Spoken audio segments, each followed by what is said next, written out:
বহরমপুরে বড়দিনের কেক তৈরি চলছে জোর কদমে। দেখুন কিভাবে চলছে কেক তৈরি। আর কয়েকদিন বাদেই বড়দিন, আর বড়দিন মানেই কেক। তাই কেকের অন্যরকম স্বাদ দিতেই তৈরি বহরমপুর। নানান রকমের প্রায় 15টি স্বাদের কেক তৈরি চলছে জোর কদমে। পাশাপাশি কেকের বাজার জমে উঠেছে বহরমপুর শহরে। বহরমপুর গোড়াবাজার বেকারিতে তৈরি করছে নানান রকম কেক। নাও খাওয়া ভুলেই এখন কেক তৈরি করতে ব্যস্ত দোকানদার। মেশিনে তৈরি চলছে এই কেক তৈরি। তবে শুধু মুর্শিদাবাদ জেলা নয়, পার্শ্ববর্তী নদিয়া জেলাতেও বিক্রি করা হয় এই কেক, যার চাহিদা এখন তুঙ্গে। আমাদের এত স্লিপ পরে আমরা স্লিপ কমপ্লিট করতে পারি না। কাজের প্রেশার আরো বাড়বে, দ্বিগুণ যা আছে। কি করেন আপনারা এই লাস্ট দুটো দিন, কতক্ষণ কাজ করেন? যতটা পারি ততটা চেষ্টা করি দিবার। মানে কাজ কতক্ষণ কাজ করেন আপনারা সকাল থেকে? কাজ আমরা 12টা পর্যন্ত কাজ করি। রাত? হ্যাঁ, সকাল থেকে 7:30 থেকে। মুর্শিদাবাদ জেলার মিষ্টি পাশাপাশি কেক তৈরি রমরমা মুর্শিদাবাদ জেলার বহরমপুরে। তাই এখন বড়দিনের আগেই চূড়ান্ত ব্যস্ততা এই কেক তৈরির জন্য। সমগ্র মুর্শিদাবাদ জেলা সহ নদিয়া ও কাটোয়া এলাকায় এই কেক যায়। এবছর বিশেষ আকর্ষণ কেক। সমগ্র জেলাবাসীর এবার আগ্রহ এই কেক নিতে। অর্ডার নিয়ে দিন রাত তৈরি করা হচ্ছে কেক।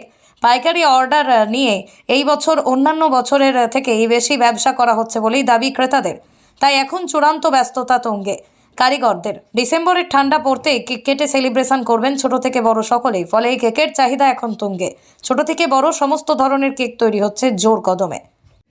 আমাদের 15 তারিখ থেকেই চাপ বেড়ে যায়। রেশমোয়া, ছানা, ফুড কেক এগুলো 15-20 দিন আগে থেকে করা হয়। এখনো চলছে এই কাজ।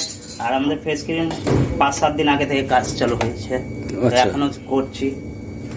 রাত 12টা 1টা অবধি করতে হবে। মানে একটা সকাল থেকে? হ্যাঁ, সকাল থেকে। খাওয়া দাওয়া 7:30 থেকে। খাওয়া দাওয়া বাড়ি ঘরে সব যাওয়া হয় না এই কটা দিন?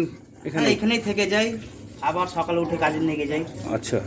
এবছর কেকের রকমারি আছে বেশ। কেকের মধ্যেই তৈরি করা হয়েছে পুতুল, আবার তৈরি করা হয়েছে সান্তাক্লজ। তবে জোর কদমে চলছে এখন নাও খাওয়া ভুলে কেক তৈরির কাজ। কেকের কারখানার মালিক জানান, তবে এবছর মার্কেটের চাহিদা বেশি, ব্যস্ততার সঙ্গে কাজ চলছে। আমাদের কারিগররা সকাল থেকে রাত পর্যন্ত কাজ করে চলেছেন। তবে ডিম ছাড়া কেক আছে। এবছর নলেন গুড়ের কেক থেকে মোয়ার কেক আছে।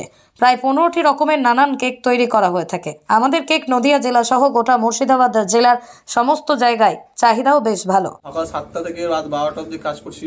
তারপর বাড়ি যাচ্ছি, খাওয়া দাওয়া করছি, আবার তারপর সকালে উঠে কাজ আসছি। কখন দিন কখন রাত বুঝতে পারছি না আমরা ঠিকঠাক। মানে সকাল থেকে রাত কখন হচ্ছে কিছু বোঝা যাচ্ছে না। সারাদিন এই কাজের মধ্যে কেটে যাচ্ছে, টাইম জন্য চাপ বাড়বে, আরো মাল দিতে পারবো না ঠিকঠাক। খাওয়া দাওয়ার কোনো রকম টাইম টেবিল আছে? কাজের মধ্যে টাইম ম্যানেজ করি, খাওয়া দাওয়াটা অ্যাডজাস্টমেন্ট করেই হচ্ছে। মানে কিছু স্পেশাল কেক এবার হয়েছে, যেমন একটা স্পেশাল ফ্রুট কেক হয়েছে। তার সাথে আমাদের নলগুড়ি কেক আছে, রিচ বাটার কেক একটা হয় আমাদের, যেটা অনেকে কোনো ড্রাই ফ্রুট পছন্দ করে না, তাদের জন্য এটা স্পেশালি করা হয় রিচ বাটার কেক, যাতে কোনো ড্রাই ফ্রুট থাকে না। আবার কিছু কেক করা হয় যেন প্রচণ্ড রিচ ফ্রুট, যারা খুব ফ্রুট পছন্দ করে তাদের জন্য।